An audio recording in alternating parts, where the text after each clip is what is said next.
परमात्मा को पाने तथा उसका वास्तविक लाभ प्राप्त करने के लिए पवित्र बाइबल में प्रमाण है कि प्रभु ने मनुष्य को अपना ही स्वरूप बनाया।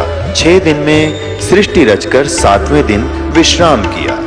कुरान शरीफ में प्रमाण है कि हजरत मोहम्मद को खुदा स्वयं कह रहे हैं कि मैंने तुम्हें उस परमात्मा की महिमा बताने के लिए भेजा है। वो परमात्मा कबीर है जिसने 6 दिन में सृष्टि रची तथा 7वें दिन तख्त पर जा विराजा। उसकी खबर किसी बाखबर से पूछ कर तो देखो। कृपया अवश्य सुनिए जगत गुरु तत्वदर्शी संत रामपाल जी महाराज के अमृत वचन। कबीर ये माया अटपटी, सब गट आण अड़ी, किस किस को समझाऊं या कुए भांग पड़ी। 21 ब्रह्मांड है इस काल भगवान के, ब्रह्म के, जिसको ब्रह्म भी कहते हैं, जैसे ऋषि जिसको ब्रह्म कहते आए हैं, ये काल भगवान है। इसको सरपुरुष भी कहते हैं, इसको सरब्रह्म भी कहते हैं, सरब्रह्म। इसने अपने 21 ब्रह्मांड के अंदर या माया की भांग घोल के गिर रखी इस कुएं में। और एक कुएं में यानी जैसे शराब के ठेके पर जितने भी व्यक्ति शराब पीकर लौट रहे हों, हत्थे पर या हत्था बनाते हो तो उसका बताते हैं, शराब पीने का कोई ठिकाना सा बना लेते हैं, कहीं पर कई राज्यों में मान्यता प्राप्त होते हैं। तो वहां से जो निकल कर आते हैं उनसे जितनों से भी आप बात करोगे उनकी एक जैसी गतिविधि, एक जैसी चाल होगी। ऐसे लड़खड़ाते आएंगे, बोलेंगे कुछ, सोचेंगे कुछ। तो हम सभी की वही दशा होगी। हमने वही भांग पी रखी है यहाँ के झूठे सुख की। कबीर साहब कहते हैं झूठे सुख को सुख कहे ये मान रहा मन मोद, ये सकल चबीना काल का कुछ मुख में कुछ खोद। श्रीमद् भगवत गीता अध्याय नंबर 4 के श्लोक नंबर 32 में कहा है कि अर्जुन, जो ज्ञान मैंने आपको इसी अध्याय नंबर 4 के श्लोक नंबर 25 से 31 तक बताया है कि कोई तो स्वाध्याय करता है, जैसे गीता जी का नित्य पाठ कर लिया, कोई देवताओं की पूजा करता है, कोई योग अभ्यास करता है, कोई तीक्ष्ण अहिंसावादी व्रत रखता है, जैसे मुंह पर पट्टी बांध कर नंगे पैरों घूमता है, और कोई ब्रह्म साधना करता है। ये सभी साधक अपनी साधना को पापनाशक जानते हैं, यानी पापनाश होंगे तो मोक्ष होगा, यानी मोक्षदायक मानते हैं। यदि इनको ये पता लगे कि ये साधना ठीक नहीं है तो इसको तुरंत त्याग देंगे। इसलिए 4 अध्याय के 32वें श्लोक में कहा कि अर्जुन, सच्चिदानंद घन ब्रह्म की वाणी में ब्रह्मणे मुखे, यहां अनुवादकर्ताओं ने गीता जी में गड़बड़ी कर रखी है। ब्रह्मणे मुखे का अर्थ इन्होंने गलत कर दिया, वेद की वाणी लिख दी। नहीं, श्रीमद् भगवत गीता अध्याय नंबर 17 के श्लोक नंबर 23 में यही अनुवाद करता ब्रह्मणे का अर्थ करते हैं सच्चिदानंद घन ब्रह्म, यानी परम अक्षर ब्रह्म। तो यहां हमने 4 अध्याय के 32वें श्लोक में ब्रह्मणे मुखे का अर्थ सच्चिदानंद घन ब्रह्म के मुख से बोली गई अमृत वाणी में धार्मिक यज्ञों की, यज्ञ माने धार्मिक अनुष्ठानों की जानकारी विस्तार से कही गई है, और वो तत्व ज्ञान है जो परमात्मा ने अपने मुख कमल से बोला है। वाणी वो तत्व ज्ञान है, उसमें यथार्थ ज्ञान है। 4 अध्याय के 34वें श्लोक में कहा कि उस तत्व ज्ञान को जो सच्चिदानंद घन ब्रह्म ने अपने मुख कमल से बोला है, यहां अवतरित होकर यहां आकर के, उस ज्ञान को तू तत्वदर्शी संतों के पास जाकर समझ। उनको दंडवत प्रणाम करने से, विनम्र भाव से, कपट छोड़ के नम्रता पूर्वक, सरलता पूर्वक प्रसन्न करने से वे तत्वदर्शी संत तुझे तत्व ज्ञान का उपदेश करेंगे। ये सलाह दे दी गीता ज्ञानदाता ने अर्जुन को। इससे सिद्ध है कि गीता ज्ञानदाता संपूर्ण अध्यात्म ज्ञान से परिचित नहीं है। ऑप्शन छोड़ दिया कि वो तत्व ज्ञान तो तत्वदर्शी संत बताएंगे और वो परमात्मा के द्वारा स्वयं आकर बोली हुई वाणी में लिपिबद्ध होता है। अपने आत्मा वैसे तो गीता अध्याय नंबर 7 के 12 से लेकर 15 में एक निर्णायक ज्ञान दिया है। गीता ज्ञानदाता कहता है कि तीनों गुणों के द्वारा जो कुछ भी हो रहा है, रजगुण ब्रह्मा से उत्पत्ति, सतगुण विष्णु से सतिथि और तमगुण शिवजी से संहार जो हो रहा है, इसका निमित्त कारण मैं हूं, काल कहता है। लेकिन मैं इनमें नहीं हूं और ये मुझ में नहीं है, यानी वो इनसे भिन्न है, तीनों से, इनका पिता है। और ये निमित्त क्यों है? क्योंकि इसको श्राप लगा हुआ है 1 लाख मानव शरीरधारी प्राणियों का नित्य मारकर आहार करने का, सूक्ष्म शरीर से गंध निकाल कर खाने का, इसको श्राप लगा हुआ। तो इसलिए इसने तीनों अपने पुत्रों से ये व्यवस्था यहां की बनवा रखी है।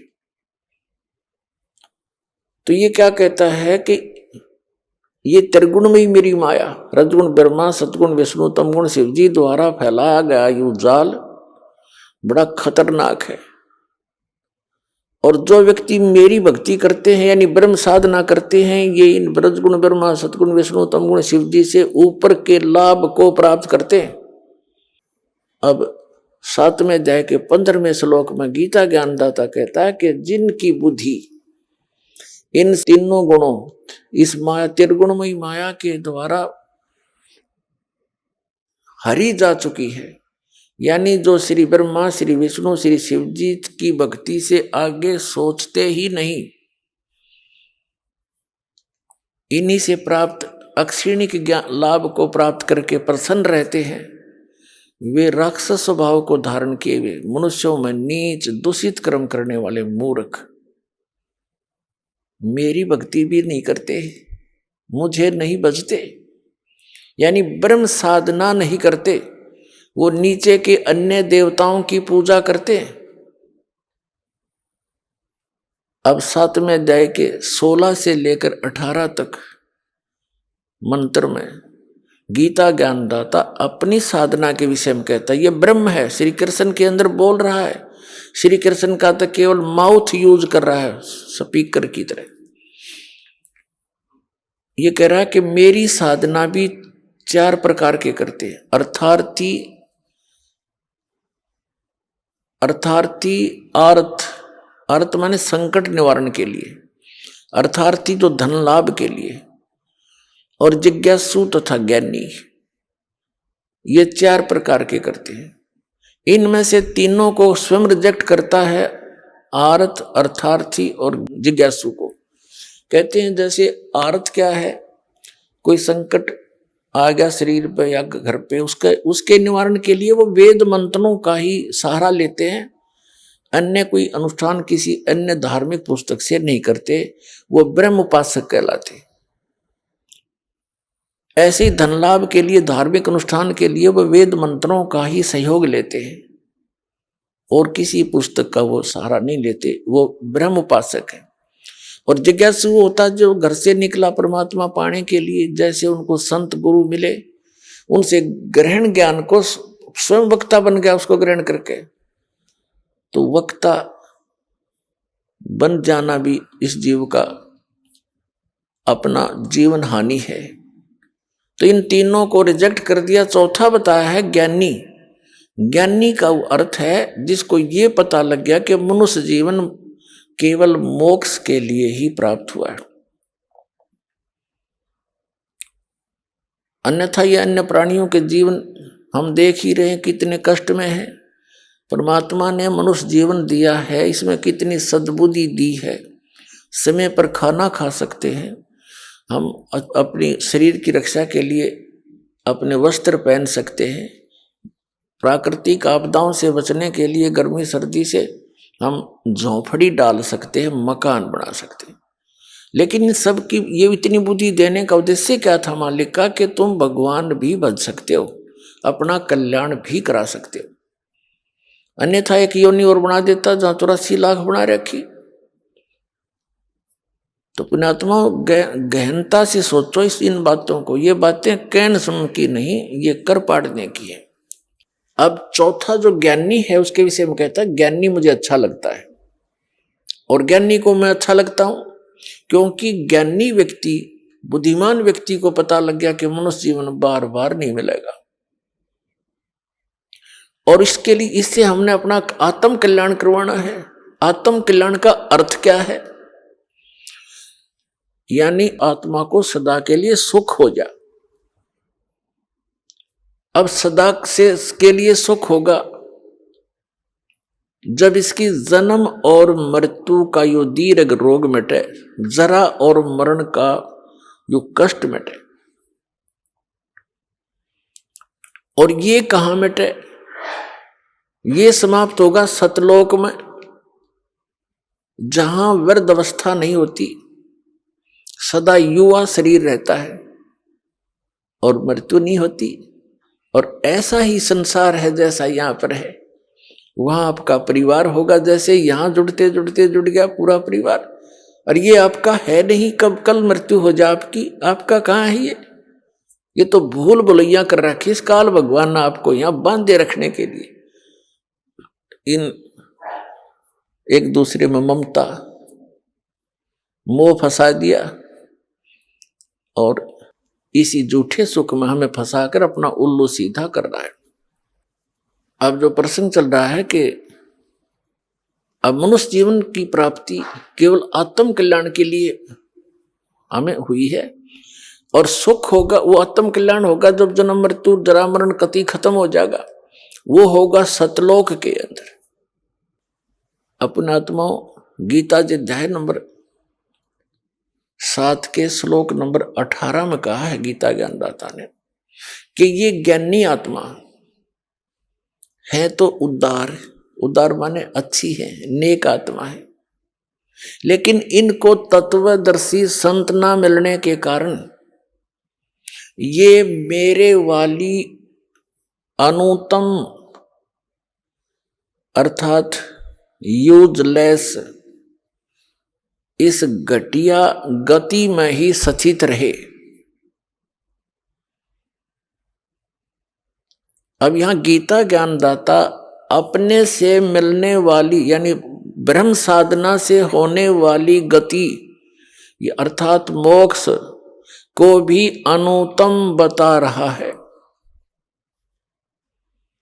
अनुत्तम माने व्यर्थ, घटिया, क्योंकि जन्म मृत्यु नहीं समाप्त हो सकती।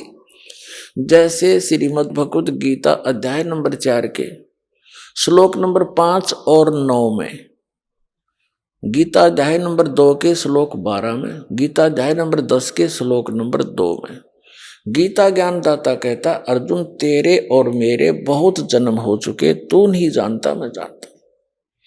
न्यू ना सोच कि हम आज ही हुए हैं, आगे भी होंगे और पहले भी हो चुके हैं। इससे सिद्ध हो गया कि गीता ज्ञानदाता ये ब्रह्म है, और ब्रह्म की पूजा करने वाला उसका पुजारी भी जन्म मृत्यु में ही रहेगा, क्योंकि वो उसका उपास्य इष्ट भी जन्म मृत्यु में है ब्रह्म। तो इससे भी आत्म कल्याण नहीं हुआ। गीता अध्याय नंबर 8 के श्लोक नंबर 13 में गीता ज्ञानदाता कहता है कि ओम इति एकाक्षरम ब्रह्म विहारण माम अनुसमरण ये परियाति तजन देहम सयाति परमाम गति।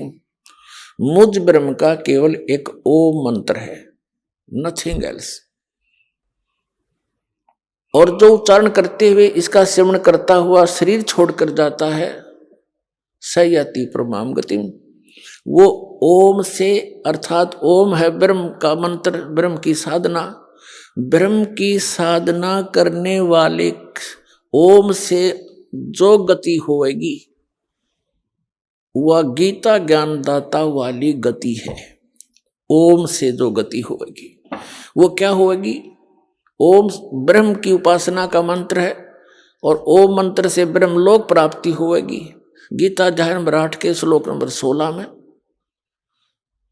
कहा कि ब्रह्मलोक पर्यंत भी सभी लोग पुनरावृत्ति में है, अर्थात वहां गए हुए साधक भी फिर लौटकर जन्म मृत्यु में आते हैं, क्योंकि ये खुद कहता है मेरी भी जन्म मृत्यु होती है और अर्जुन तेरी भी रहेगी।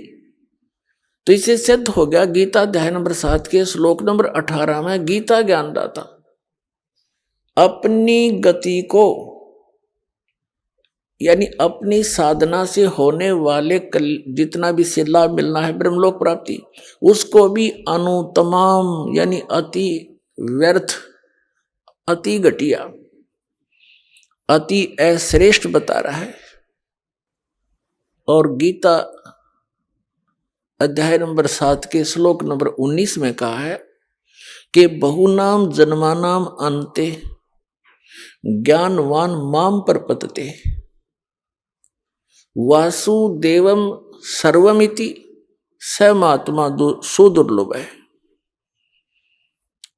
क्या बताता गीता ज्ञानदाता कि बहुनाम जन्मानाम अन्ते ज्ञानवान माम प्रपद्यते, बहुत बहुत जन्मों को व्यर्थ करके किसी एकाध अंत के जन्म में ये ज्ञानी आत्मा मेरी भक्ति करते हैं। माम प्रपद्यते मुश्किल से कहते हैं, बाकी अन्यथा और ही साधनाओं में लगे रहते हैं जो बिल्कुल व्यर्थ होती हैं। लेकिन बहुनाम जन्मानाम अन्ते ज्ञानवान माम प्रपद्यते और वासुदेव सर्वमिति समात्मा सुदुर्लभ है कि बहुत बहुत जन्मों के किसी अंत के जन्म में ज्ञानवान यानी ज्ञानी आत्मा माम प्रपद्यते मेरी भक्ति करते हैं। और जो ये बताने वाला महात्मा तो बहुत दुर्लभ है, बड़ी मुश्किल से मिलेगा तुझे। क्या कि वासुदेव सर्वमिति, कि वासुदेव ही सब कुछ है। अब यहां इन गीता अनुवादकर्ताओं ने अनरस कर डाले, इन्होंने श्री कृष्ण जी को वासुदेव सिद्ध कर दिया, जबकि वासुदेव तो श्री कृष्ण जी के फादर थे। और वासुदेव नाम इन्होंने कहां से लिख रखा? वेदों से। वेदों में वासुदेव का अर्थ है वो परमात्मा जिसका सबके ऊपर कंट्रोल हो, ओवरऑल कंट्रोलर, यानी कुल का मालिक, नॉन एज वासुदेव, उसको वासुदेव कहते हैं। अब यहां गीता ज्ञानदाता कहता है कि वासुदेवम सर्वमिति समात्मा सुदुर्लभ है। ये बताने वाला कि वो वासुदेव ही सब कुछ है, उसी से तो पूर्ण मोक्ष होगा, उसी की भक्ति से जरा और मरण यानी वृद्धावस्था और बुढ़ापे के दुख मिटेंगे। उसके अतिरिक्त किसी को भी इष्ट रूप में पूजना नहीं चाहिए। और वो परमात्मा कौन है, कहाँ रहता है, कैसा है, उसके पाने की, वहां जाने की कौन सी विधि है, कौन सा मेथड है, तो ये जानकारी देने वाला महात्मा सुदुर्लभ है, बड़ी मुश्किल से मिलेगा।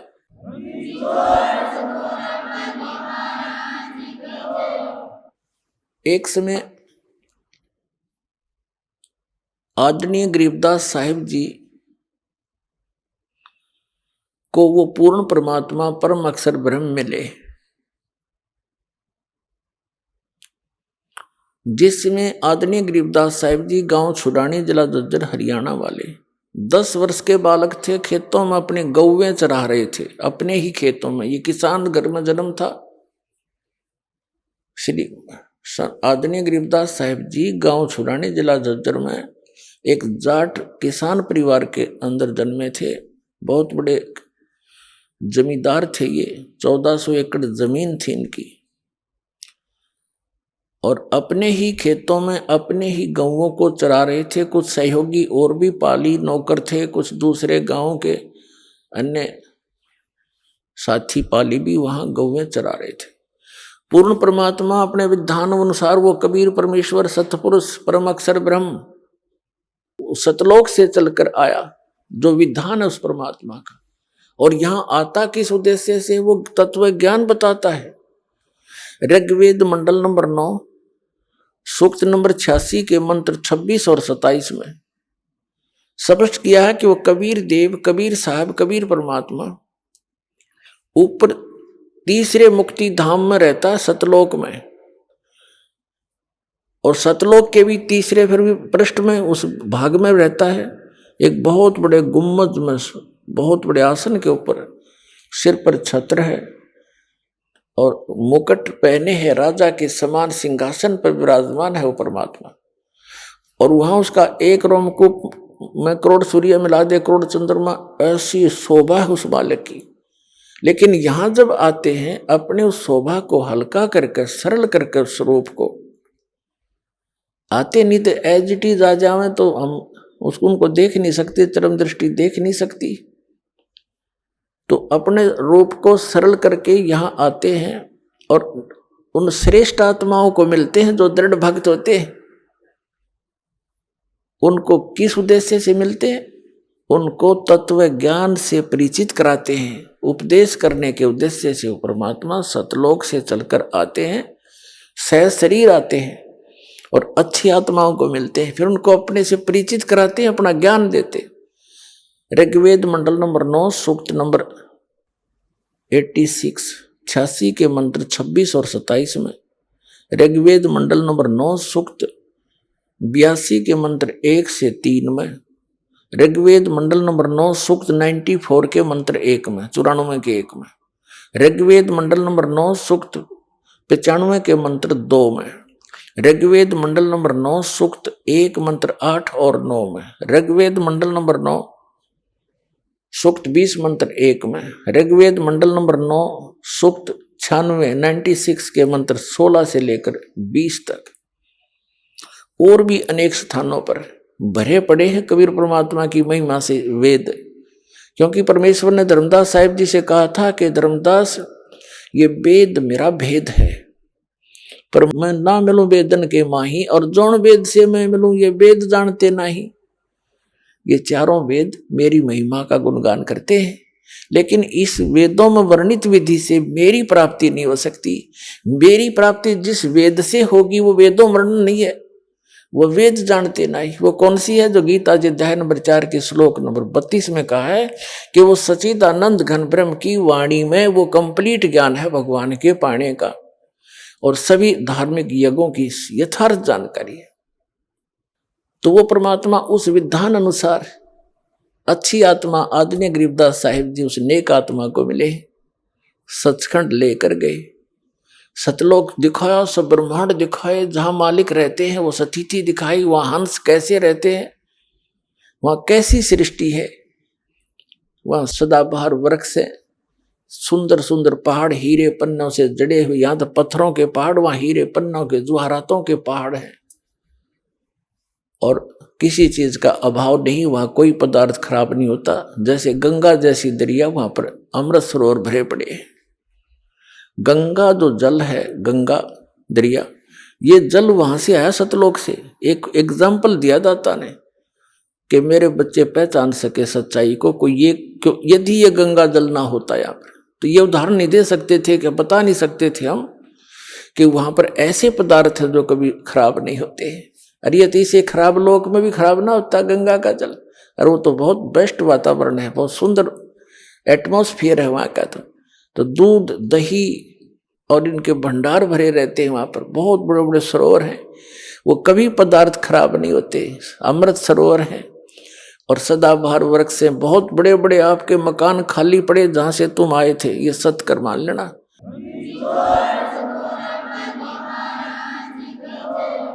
ये किसी डूम बाट की बनाई स्टोरी नहीं है, खुद भगवान की बताई अमर कथा है।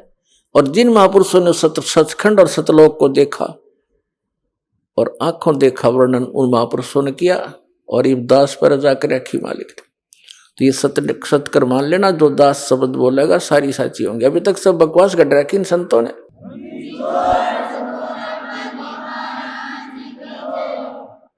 इन कबीर पंथियों को नहीं मालूम, अटपट मारते हैं। सतलोक में प्रकाश ही प्रकाश है, आत्मा जाकर मिल जाती है। एक आधा थोड़ी सी चतुरता दिखाता है कि उसमें बिंदु टाइप आत्मा मछली की तरह घूमती रहती है, वो प्रकाश ही सतलोक है, वही सतपुरुष है, वही सतनाम है। वो ये है वो नकली कति। अब देखना सच्चाई सामने आएगी। परमात्मा ने कहा था कि 33 अरब ज्ञान हम बाखा, और मूल ज्ञान हमने छुपा कर रखा। वो मूल ज्ञान ही दास को दिया है पुण्यात्माओं, अभी तक ही छुपा कर रखा था। और पूरे इतने मोटे मोटे कबीर सागर भी लिखा हुआ है, उसके अंदर भी भरा हुआ है, और उसे हटकर भी ज्ञान दास को दिया, जो महापुरुषों की वाणी में दास ने निकाला।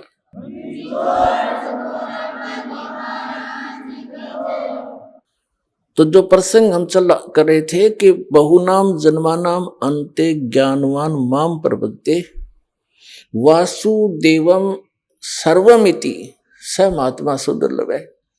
इस प्रसंग को बताते हैं। जब परमात्मा वहां आए, गरीबदास जी को मिले, तो पालियों ने कहा था कि महाराज भोजन पालो। कबीर परमेश्वर एक साधु के रूप में थे, वो परम अक्षर ब्रह्म जिंदा महात्मा के रूप में। महाराज ने, परमात्मा ने कहा था कि भाई मैं भोजन नहीं खाता, अपने गांव से छक के आया हूं, सतलोक से। तो उन्होंने हट किया था कि जी दूध तो पीना पड़ेगा, हम अतिथि को ऐसे जाने नहीं देंगे। तो परमेश्वर ने कहा था भाई मैं कुंवारी गाय का दूध पिया करूं। अगर अतिथि सत्कार करना चाहते हो तो कुंवारी गाय का दूध पिया करूं, मैं पिला दो। तो बड़े बड़े पाली थे, 50-40 साल के, वो कहने लगे बाबा जी तेरी नींद को ना दूध पीने की, बकवाद करते हो आप, तो मजाक करते हो हमारा।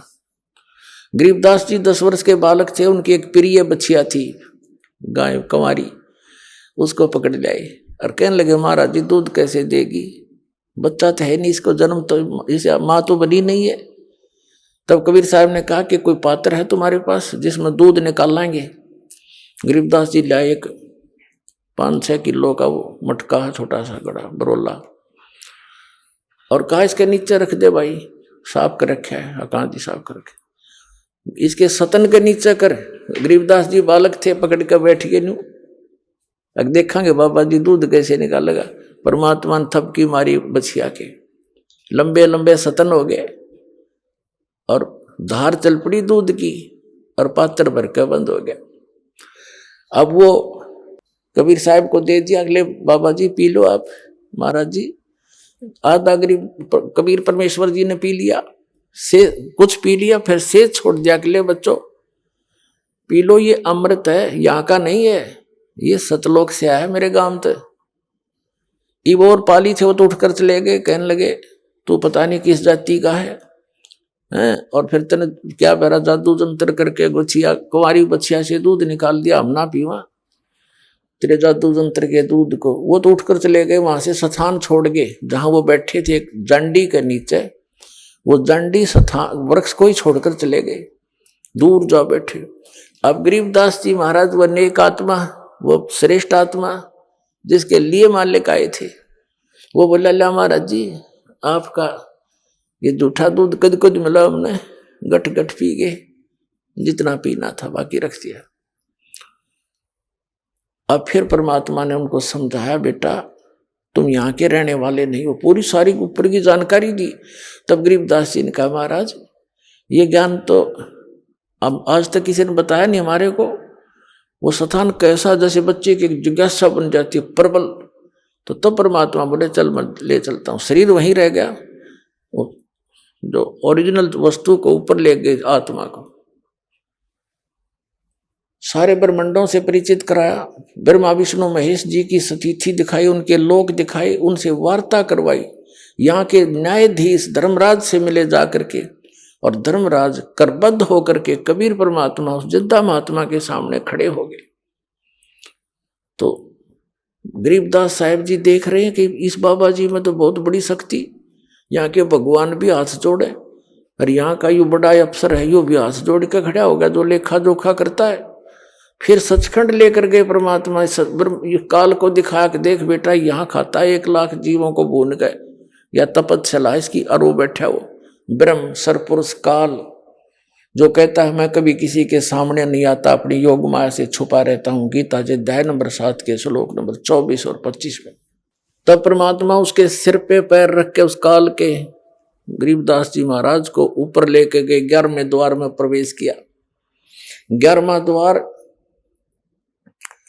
इस अक्षर पुरुष पर ब्रह्म के लोक में प्रवेश करता है, और उसके लोक को पार करके जब 12वां द्वार पार करते हैं तो सतलोक आ जाता है।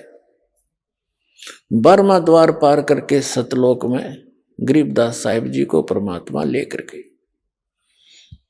वहां गरीबदास साहिब जी क्या देखते हैं कि वही महात्मा जो नीचे तक गया था उनके साथ, और उधर क्या देखते उनके साथ है, और ऊपर क्या देखते हैं कि एक बहुत बड़े गुम्बज में बहुत बड़ा मंदिर नुमा गुम्बज है, सुंदर सफेद बहुत लंबा चौड़ा, उसके बीच में एक सिंहासन है, सुंदर सिंहासन, रत्न जड़े हैं सफेद सफेद उसके, और उस पर बहुत सुंदर वस्त्र बिछे हैं। वहां उसके ऊपर परमात्मा विराजमान है। शकल दोनों की एक जैसी है, जो नीचे से गई वो भी और वो बैठे वहां पर।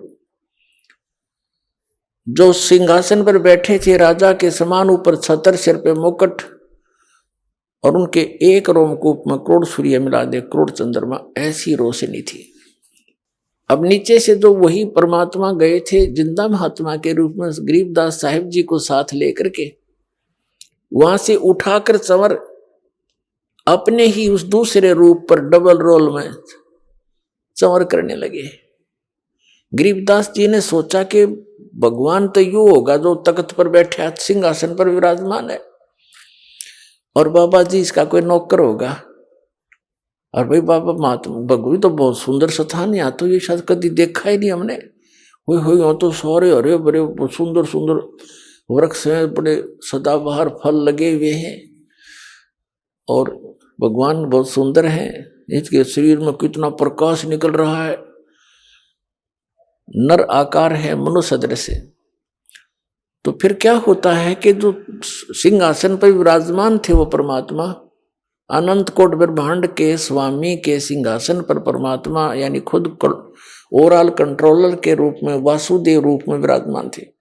वो खड़े हुए, और नीचे से जिस रूप में जिंदा महात्मा के रूप में परमात्मा थे, वो उस सिंहासन पर विराजमान हो गए, सबके कंट्रोलर के उस सिंहासन पर।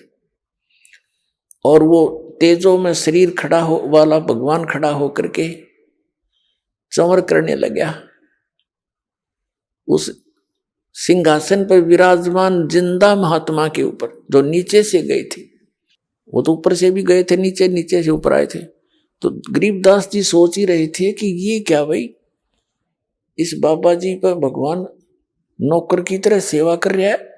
इतने में क्या देखा कि वो तेजों में शरीर और जिंदा महात्मा यानी कबीर परमात्मा के शरीर में समा गए। ओनली अकेले कबीर परमात्मा, वो जिंदा महात्मा वाला रूप ही अनंत कोट ब्रह्मांड के स्वामी के सिंहासन पर विराजमान थे, यानी वही मालिक हैं। वो डबल रोल कर रहे थे। गरीबदास जी चरणों में गिर गए, हे भगवान आप तो भगवान हो, अरे मुझे बका रहे थे आप बाबा जी नहीं हो, आप परमात्मा हो। इतने में क्या हुआ कि पूरे शरीर का उतना ही नूर हो गया जितना पहले था। जब गरीबदास जी देख रहे हैं चकित हो गए, हे भगवान आप तो बहुत प्रबल शक्ति युक्त हो, मुझे यही रख लो मेरे दाता, वहां ना भेजो गंदे लोक में, वहां तो जन्म और मृत्यु हाहाकार में चाहे हुआ दाता, इतना सुंदर श्री लोक यहाँ का।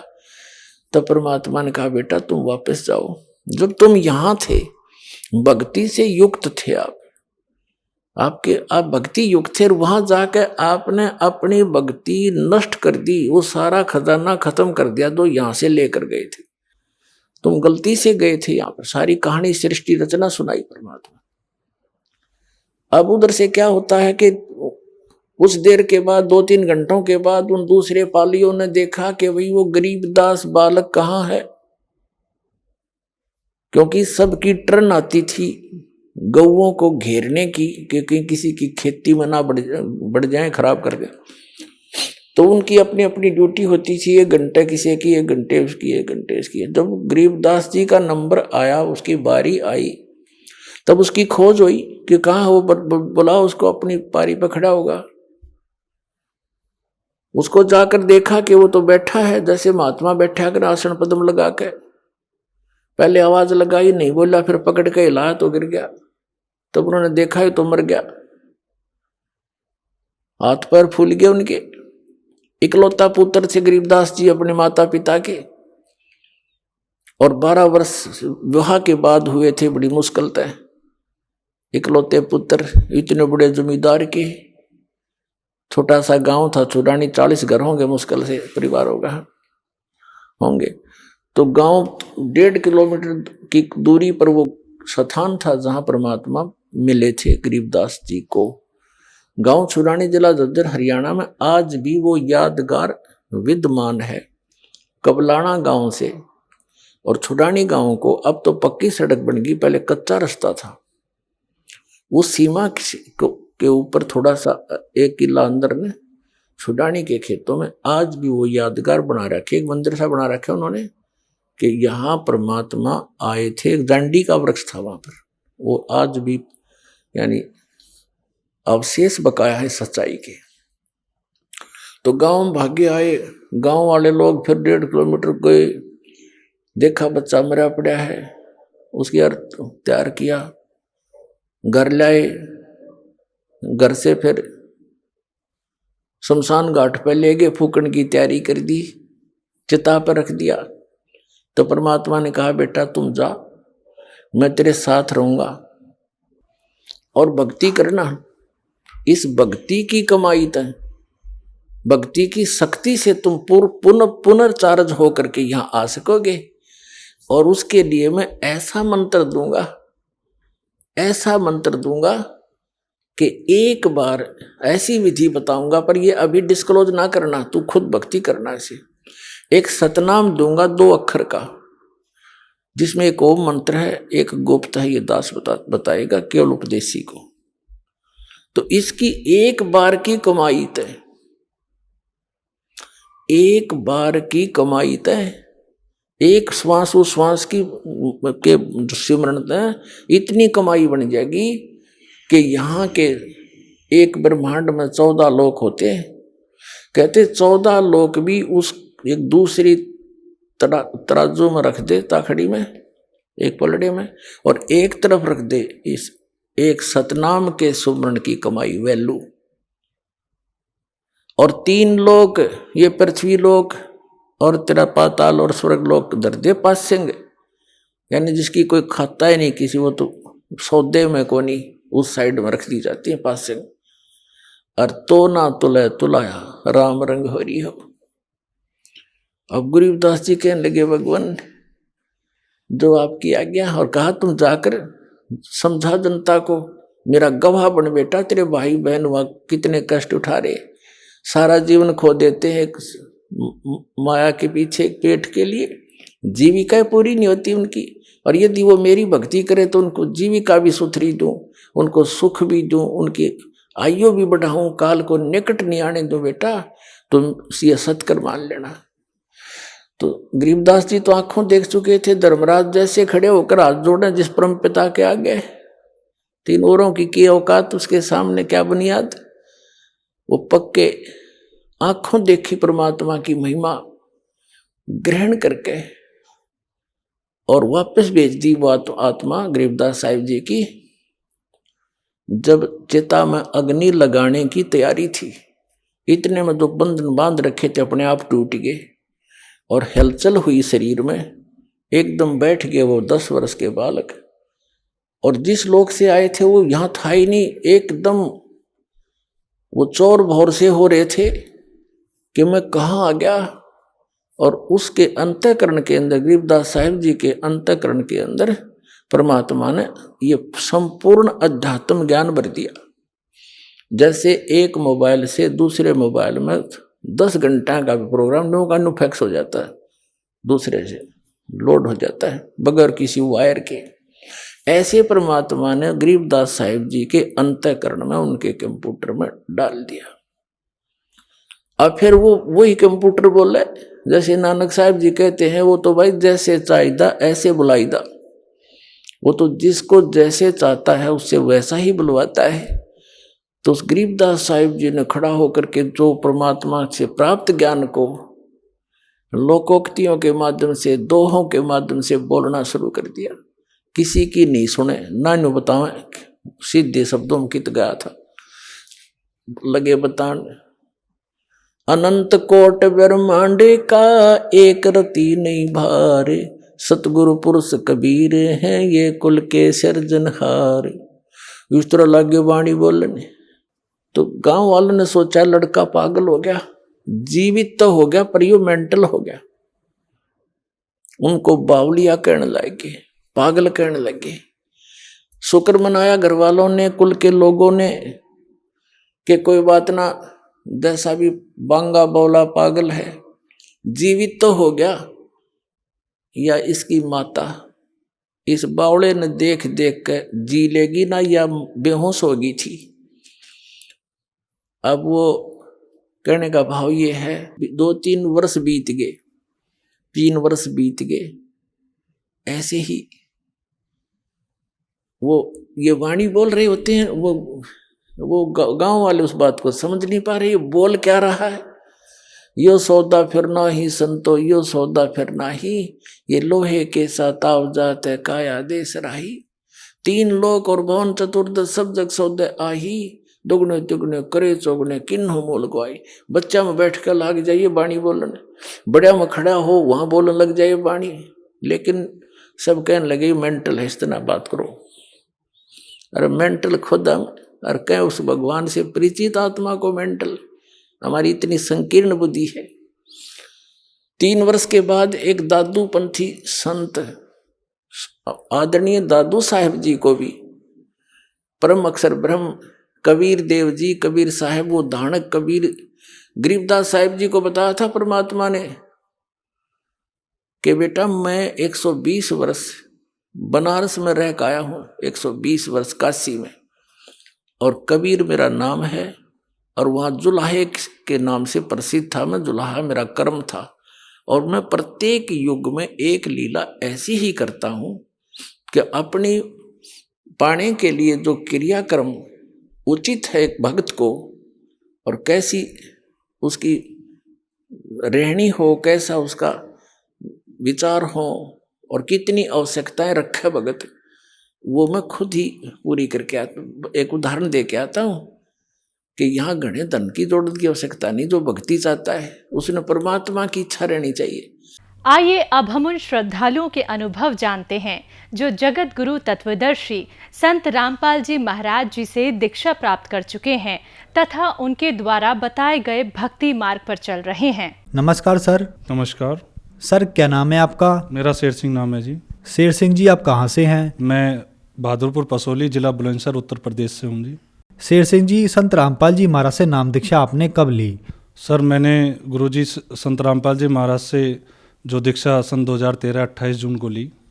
सर, संत रामपाल जी महाराज से नाम दीक्षा लेने से पहले क्या आप कोई भक्ति साधना भी करते थे? जी, जो पारंपरिक भक्ति साधनाएं सभी लोग करते हैं, समाज में प्रचलित हैं, वही सभी साधनाएं करते थे, जिसमें विशेष हम बजरंगबली और जार बाबा को मानते थे। क्योंकि हम राजस्थान में, हमारे पापा जी रेलवे में थे, तो राजस्थान क्षेत्र में रहते थे, हरियाणा के नज़दीक है, सिरसा पड़ता है, तो वहाँ रहते थे। वहीं जारबीर बाबा को सबसे ज़्यादा मैं मानता था।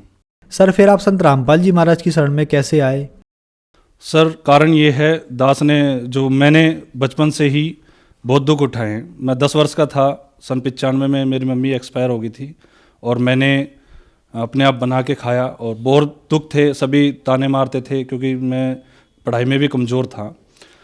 और चलते चलते शादी भी होगी मेरी। शादी होने के बाद में हमारी जो घरवाली है वो बीमार रहना चालू हो गई। उस पर ऊपरी चक्कर भी काफ़ी हो गया था, भूत प्रेत का, और बीमारियां बहुत ज़्यादा आ गई थी।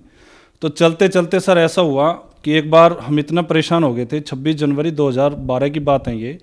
वो इतना बीमार हुई थी कि उनको एक तो थायराइड था, और दूसरा जो उनको एक समस्या हो गई थी कि ट्यूब प्रेगनेंसी होती है वो रह गई थी।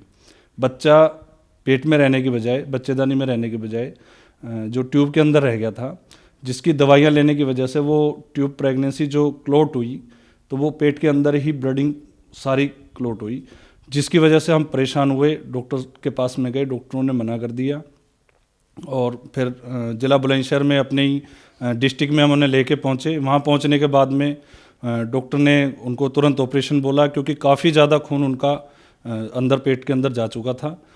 तो डॉक्टरों ने तुरंत ऑपरेशन बोला, ऑपरेशन हुआ। ऑपरेशन होने के बाद में हमारी जो घरवाली थी वो बच गई, लेकिन बीमारियों का और ऊपरी हवा का इतना ज़्यादा असर हो चुका था उनके ऊपर कि वो सामने बैठ के अपने सामने बताती थी कि ये औरत मेरे को लेके जाएगी। ऐसा होते होते होते होते काफ़ी समय बीत गया। इतनी ज़्यादा बीमार हो गई वो कि बहुत ज़्यादा, वो हर समय ये कहने लगी, चिल्लाने लगी कि भाई मैं परेशान हूँ, मेरे को ये लेके जाएगी, ये बोलेगी। जो मैंने मंदिर बना रखा था अपने जार बाबा का और बजरंग बली का, जिनकी साधनाएं मैं करता था, उन्हीं के सामने बैठ के वो रोने लगी कि ये औरत मेरे सामने बैठी है और ये मेरे को लेके जाएगी। तो मैं भी काफ़ी परेशान हो गया, और हमने दोनों ने सोचा कि भाई कर्ज हम पटा नहीं सकते, क्योंकि नौकरी चली गई, नौकरी भी नहीं है हमारे पास में, पैसा भी नहीं है, और कर्ज काफ़ी था, और कर्ज हम किसी का दे नहीं सकते। तो हमने सुसाइड करने की सोच ली थी। और समय आया भी, मैं जो गोलियां होती हैं सल्फास वगैरह की, जो वो लेके भी आया मैं घर पे। और जिस दिन हमें खाना था, पहले हम दोनों मियाँ बीवी दोनों, बच्चे सुआने के बाद में दोनों हम रोते रहे, और इतना रोए कि 3 साढ़े 3 का टाइम हो गया था रोते रोते। तो कैसे ही दोनों जैसे बैठे थे आपस में गले लग के जो रो रहे थे हम, तो आँख लग गई, और आँख लगना हुआ है हमारा। और उसके बाद में क्या हुआ कि हम सुबह उठा, और उठ के जैसे मैं नहाने के लिए चला, तो P7 न्यूज़ चैनल पर एक संत रामपाल जी महाराज की मैंने सबसे पहले सत्संग सुना। उन्होंने कहा कि कोई भी दुख है वो परमात्मा टाल सकता है। तो ये चीज़ मेरे को हर्ट करी। भाई भक्ति तो मैं भी बचपन से करता आ रहा हूँ, लेकिन ऐसी क्या चीज़ है कि जो ये संत पहली बार इस चीज़ को कह रहे हैं। मैंने तुरंत वहीं नहाना बंद करके मैं बिल्कुल सामने टीवी के सामने बैठ गया और उनका पूरा सत्संग सुना। सत्संग सुनने के बाद में कुछ अंदर से प्रेरणा जगी। फिर मैं अगले दिन टीवी को चलाकर बैठ गया, जब उन्होंने गीता खोल के हर चीज़ बिल्कुल क्लियर करके बताई कि हम भक्ति जो कर रहे हैं वो शास्त्र अनुकूल नहीं कर रहे। और ये चीज़ मैंने गीता में उनके बताए हुए अनुसार देखी। व्रत के लिए उसमें मना कर रखा, वो चीज़ सब देखने के बाद में मेरे को लगा कि हाँ, हम भक्ति गलत कर रहे थे। तो मेरे अंदर से एक प्रेरणा उठी कि जो पुस्तक उसमें ऐड आ रहा था ज्ञान गंगा पुस्तक का, कि ये मंगाई जाए। तो मैंने वो पुस्तक मंगवाई, और मंगवाने के बाद में पढ़ी, और पढ़ने के बाद में मैंने सारी वेदों से गीता से मैच की। और जब मैच करने के बाद में मेरे को पूरा दृढ़ विश्वास हो गया कि इस धरती पर कोई संत है तो संत रामपाल जी महाराज है, और कोई परमात्मा है तो वो कबीर साहिब ही है। तो मैंने अंदर से प्रेरणा की कि मालिक, मेरे पास पैसे के नाम पर 1 रुपया भी नहीं है, अब ऐसी कोई कृपा करो कि जो मुझ पे पैसे आएँ और मैं संत रामपाल जी महाराज जी के आश्रम पे बरवाला में पहुंच जाऊं। तो जब मेरी प्रेरणा हुई, मैंने प्रार्थना की गुरु जी से, संत रामपाल जी महाराज से। तो तीसरे दिन मेरे जो मैं ट्रेनिंग की थी मैंने पुलिस की, उसके कुछ पैसे रुके हुए थे 5,000 के समथिंग। वो पैसे मेरे तीसरे चौथे दिन अकाउंट में आ गए, और मैंने भी प्रण कर लिया था कि भाई जिस दिन पैसे आ जाएंगे मालिक, मैं संत रामपाल जी महाराज आपके चरणों में आ जाऊंगा। तो मैंने वो तुरंत खाते से पैसे निकाले, और अगले दिन मैं पूरे परिवार के साथ बरवाला आश्रम संत रामपाल जी महाराज जी के यहाँ पहुँच गया। वहाँ जाने के बाद में मैंने जो व्यवस्थाएं देखी वहाँ की, तो बहुत ही विचित्र व्यवस्थाएं थी। फ्री में खाना, नहाना, सब चीज़ बिल्कुल फ्री की। और जैसे मैं पहले धन सतगुरु के यहाँ एक बार अपने दोस्त के पिताजी के साथ में आश्रम में गया था, तो वहाँ हर चीज़ बिकती है, पैसे से दी जाती थी। तो मेरा जो मन था वो गुरुओं से हट चुका था इन्हीं की वजह से, क्योंकि इनके आए दिन कोई ना कोई किस्से मैं सुनता रहता था, क्योंकि हरियाणा में वहीं पास पे रहता था, धन सतगुरु वाले के जो सिरसा वालों के पास में ही हमारा रहना था उस समय। तो ये चीज़ देख के बड़ा मन हट गया था इन गुरुओं से। तो मैंने जो गुरुजी के बारे में भी यही चीज़ सोची थी पहले कि भाई हो सकता है इनके यहाँ भी ऐसा ही हो, संत रामपाल जी महाराज जी के यहाँ। लेकिन जब मैं बरवाला आश्रम संत रामपाल जी महाराज जी के आश्रम में जब पहुँचा तो शाम को पहुँचे थे हम। तो जाते ही पहले खाना लिया क्योंकि भूखे थे। खाना लेने के बाद में नहाने धोने के बाद में फिर नाम दीक्षा के लिए हमने फॉर्म भरा और गुरुजी से नाम दीक्षा ली। संत रामपाल जी महाराज जी से हमने नाम दीक्षा ली। सर, जब आपने संत रामपाल जी महाराज से नाम दीक्षा ली तो नाम दीक्षा लेने के बाद क्या आपको लाभ भी प्राप्त हुए? उनके जितने भी अनुयायी हैं हर किसी को कोई ना कोई लाभ तो जरूर मिलता है, लेकिन मैं अपनी बता रहा हूँ। एक जब हम परेशान थे, मैंने बताया जैसे कि हमारी घरवाली को जो परेशानियाँ चलती रहीं, उनके आधार पे एक मैंने कुंडली बनवाई थी। आप जानते हो कि एक यस आई कैन चेंज नाम से जो लाल किताब अमृत वाले हैं, उनके यहाँ से मैंने कुंडली बनवाई थी और पूरी किताब आई थी मेरे पास में।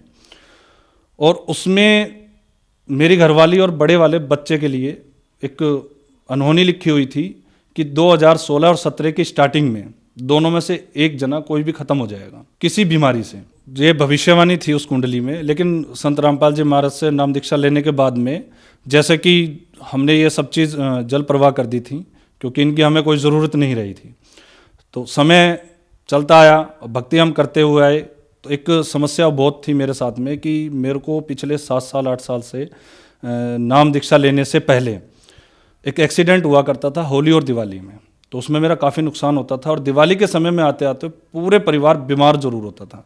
लेकिन संत रामपाल जी महाराज से दीक्षा लेने के बाद में बीमारियां घर से बिल्कुल चली गईं और जो घरवाली को ऊपरी चक्कर था वो बिल्कुल ठीक हो गया उसी दिन से, जिस दिन उन्होंने नाम दीक्षा ली। संत रामपाल जी महाराज से नाम दीक्षा लेने के बाद में उनकी जो ऊपरी जो बोलते हैं भूत प्रेत की व्याधा थी वो उसी दिन से ख़त्म हो गई है। और समय भक्ति करते आते आते सन 2016 के नवंबर में हमारी जो घरवाली है वो फिर बीमार हुई और बीमार काफ़ी ज़्यादा हुई। उनके जो लीवर डैमेज हो गया था, आंतों में इन्फेक्शन बन गया था। लोकल डॉक्टरों को हमने दिखाया और दिखाने के बाद में उन्होंने इलाज भी किया, 10-15 दिन इलाज किया, लेकिन उन्होंने फिर मना कर दिया। मना करने के बाद में फिर हम डिस्ट्रिक्ट में अपने सोम हॉस्पिटल है वहाँ लेके गए। वहाँ डॉक्टर जो हैं उन्होंने इलाज किया उनका, लेकिन 15-20 दिन के बाद में उन्होंने भी मना कर दिया और रेफ़र कर दिया कि भाई इनका जो इन्फेक्शन है वो ठीक नहीं हो रहा और जो लीवर की प्रॉब्लम है वो ज़्यादा बढ़ रही है। क्योंकि आते आते उस समय तक आते आते हमारी जो घरवाली हैं उनका पानी भी दूभर हो गया था पीना, क्योंकि जैसे ही पानी पीती थी तुरंत उल्टी कर देती थी। तब मुझे वो भविष्यवाणी जो थी, जो मैंने वो लाल किताब अमृत मंगाई थी, वो याद आई मुझे कि भाई उसमें भविष्यवाणी की हुई है कि या तो लड़का बड़ा वाला या घरवाली किसी बीमारी की वजह से ख़त्म हो जाएंगे। तो मुझे जब वो चीज़ याद आई तो मैंने तुरंत कबीर साहब को याद करते हुए संत रामपाल जी महाराज के सामने दंडवत प्रणाम किया और उनको याद किया, मालिक आपके चरणों में आने के बाद में ऐसा अनर्थ नहीं होगा, ये वेदों में भी आपने सिखाया है हमें और बताया भी है। तो मैंने तुरंत जब वो चीज़ याद आई तो मैंने गुरुजी संत रामपाल जी महाराज को याद किया और प्रार्थना लगाई उन्हीं से। फ़ोन द्वारा प्रार्थना लगाई जाती है, अगर कोई संकट आता है किसी पे तो हम अपने गुरुजी संत रामपाल जी महाराज को अपनी प्रार्थनाएं बताते हैं कि गुरुजी हमें ये समस्या है। तो जब मैं उनको नामदान सेंटर लेके गया, वहाँ उनका नाम शुद्ध करवाया और गुरुजी का जवाब आया कि बेटा आपकी घरवाली ठीक हो जाएंगी, बस भक्ति करो और परमात्मा आप पे दया करेंगे। उसी समय उसी दिन से हमारी जो घरवाली है वो ठीक होना स्टार्ट हो गई और 10 या 15 दिनों में बिल्कुल ठीक होगी बिना दवाई गोली के। फिर उनके कोई इलाज नहीं करवाया मैंने, सिर्फ नाम शुद्ध करवा के भक्ति बढ़वाई और कुछ धार्मिक यज्ञ होते हैं जो हमारे गुरुजी करवाते हैं संत रामपाल जी महाराज, वो किए और बिल्कुल ठीक हो गई वो। तो वो भविष्यवाणी भी हमारे संत रामपाल जी महाराज ने अपनी भक्ति जो वो बताते हैं शास्त्रों अनुकूल उसके द्वारा बिल्कुल ठीक कर दी। आज भी मेरे दोनों बच्चे, मेरी घरवाली और मैं बिल्कुल ठीक हैं, कोई हमें समस्या नहीं है किसी भी प्रकार की। ये लाभ मिला मुझे। और आध्यात्मिक लाभ ये हुआ मेरे को कि मैं जिस विभाग से ताल्लुकात करता हूँ, एक तो रिश्वत लेने का बहुत ज़्यादा मैं आदी था, रिश्वत भी लेता था, नशा भी करता था, और एक ये कुबेर और गुटके जो ऐसी चीज़ें जो मेरे को हर टाइम चाहिए थी, कभी कोई भी व्यक्ति मेरी छुड़वा नहीं सका। और हमारी घरवाली ने भी काफ़ी कोशिश की कि भाई इन चीज़ों को छोड़ दो, कोई एक्स्ट्रा काम कर लो। मैंने क्या एक्स्ट्रा क्या बीड़ी पीनी और स्टार्ट कर दी, ये तो छूटे नहीं, एक बीड़ी चीज़ और। लेकिन जब गुरुजी से प्रार्थना की, उनसे आशीर्वाद लिया, संत रामपाल जी महाराज जी से मैंने जब आशीर्वाद लिया और उनसे प्रार्थना की खुद सामने, मैंने पहले संत इस धरती पे ऐसा देखा है जो संत रामपाल जी महाराज कि जो अपने भक्तों से रूबरू मिलते हैं, उनकी समस्याएं सुनते हैं, उनको आशीर्वाद देते हैं, ऐसा संत मैंने आज तक कोई धरती पर नहीं देखा। क्योंकि जितने भी संत देखे मैंने और जहाँ भी मैं गया वहाँ सब हाथ हिलाते हुए दूर से चले जाते, लेकिन संत रामपाल जी महाराज ही ऐसे देखे कि जो अपने भक्तों के पास जा जाके, अपने अनुयायियों के पास जा जाके उनकी समस्याओं को पूछना और उनका निवारण करना और आशीर्वाद देके उनकी हर भक्ति को दृढ़ करना। सर, आपने बताया कि आप पारंपरिक पूजाएं करते थे, तीर्थों पर जाते थे, आपकी पत्नी का लीवर खराब हो गया था, डॉक्टरों ने मना कर दिया था। संत रामपाल जी महाराज से नाम दीक्षा लेने के बाद उनका लीवर ठीक हो गया। सर, मेडिकल लाइन में जब कोई पार्ट्स खराब हो जाता है तो वह खराब हो जाता है, ठीक नहीं हो सकता। तो संत रामपाल जी महाराज के पास ऐसी क्या दवाई भक्ति है जहाँ मेडिकल साइंस फेल हो जाता है, उन लोगों को संत रामपाल जी महाराज ठीक कर रहे हैं? देखिए, अभी मैंने जब आपको बताया कि मैंने सब चीज़ शास्त्रों में, गीता जी में प्रमाण देखा। हम एक तरफ कहते हैं कि परमात्मा सब कुछ कर सकता है, लेकिन जहाँ संत रामपाल जी महाराज का ज्ञान आता है तो वहाँ लोग अलग बातें क्यों करते हैं। परमात्मा सब कुछ कर सकता है भाई, हम भी मानते हैं। क्यों? क्योंकि उन्होंने भक्ति हमें वही दी है जो शास्त्रों अनुकूल है। हमने आडंबर नहीं कर रहा, हमने जो पहले भक्ति करते थे, सारी भक्तियां करते थे, सेवाएं हमारे अंदर थी। हम कभी किसी साधु संत को अगर कोई घर आ जाता था खाना खिलवाना, और आज भी है, कोई आए घर खाना खिलवाते हैं, लेकिन पहले क्यों नहीं लाभ मिलते? क्योंकि पहले हमने मनमानी सेवा पूजाएं कर रखी थी, अपने मनमानी सेवाएं करते थे। कहीं भी किसी ने कहा कि भाई उस चामड़ को पूज लो, उसको पूजने चले गए। किसी ने कहा मेहंदीपुर चले जाओ, वहाँ चले गए। किसी ने कहा जार बाबा चले जाओ, वहाँ चले गए। लेकिन हमने कोई संपूर्ण भक्ति, आज तक कोई संत नहीं मिला था संत रामपाल जी महाराज के अलावा। संत रामपाल जी महाराज ने इस धरती के एक भी देवता को नहीं छोड़ा है। उन्होंने दोपहर की आरती में 33 करोड़ देवताओं की वंदना तक बता रखी है। जब हम सबका आदर करेंगे, सम्मान करेंगे, तो सभी हमें लाभ देंगे। इसका मतलब यह है कि संत रामपाल जी महाराज देवी देवताओं की पूजा करवाते हैं? नहीं, आप पूजा और भक्ति में अंतर है। संत रामपाल जी महाराज, कबीर साहब पूर्ण परमात्मा की तो पूजा बताते हैं, बाकी सभी देवी देवताओं की आप भक्ति बताते हैं। सर, जो श्रद्धालु आज आपको टीवी पर देख रहे हैं, आप उन्हें क्या कहना चाहेंगे? समाज से सभी से प्रार्थना है, क्योंकि सब एंड्रॉयड फ़ोन चलाते हैं। अधिकतर 90% लोग आज के समय में पढ़े लिखे हैं, और हमारे संत रामपाल जी महाराज कोई भी बात अपनी तरफ से नहीं बताते हैं। अगर किसी भी व्यक्ति को ये लगे कि इन्होंने अपनी तरफ से कोई बात बताई है, तो जो नंबर सत्संग चैनल पे आते हैं, आप उन पे कंप्लेंट कर सकते हैं। लेकिन पहले उस चीज़ को चेक करें, देखें। ज्ञानगंगा पुस्तक मंगाएं, जीने की राह पुस्तक मंगाएं, इन दोनों पुस्तकों को मंगाएं, या कोई भी एक पुस्तक, ज्ञानगंगा पुस्तक मंगाएं, आप उसे पढ़ें। ज्ञानगंगा में जो भी चीज़ दी गई है, वेदों के आधार पर, गीता जी के आधार पर, कुरान के आधार पर, बाइबल के आधार पर, सभी शास्त्रों के आधार पर, सभी धर्मों के आधार पर आपको पुस्तक दी गई है। वो मात्र 20 रुपये की आप किसी उससे ले सकते हैं, और यहाँ आप SMS करेंगे तो फ्री भी आ जाएगी आपके यहाँ पे। उसे पढ़ो, समझो, और समझने के बाद में जब आप उसे मैच कर लो, देख लो, तो उसके बाद में संत रामपाल जी महाराज की शरण में आएँ और भक्ति करें। सर, अब आखिरी सवाल आपसे, संत रामपाल जी महाराज से नाम दीक्षा कैसे ले सकते हैं? संत रामपाल जी महाराज से नाम दीक्षा लेने के लिए जो आप चैनल देख रहे हैं, इसके नीचे एक पीली पट्टी चलती है, उसके ऊपर मोबाइल नंबर आते रहते हैं। आप उन पर कांटेक्ट कर लें, वहाँ का आपको नामदान सेंटर का नंबर दे दिया जाएगा, एड्रेस दे दिया जाएगा। आप संत रामपाल जी महाराज से नाम दीक्षा ले सकते हैं। धन्यवाद सर। नमस्ते।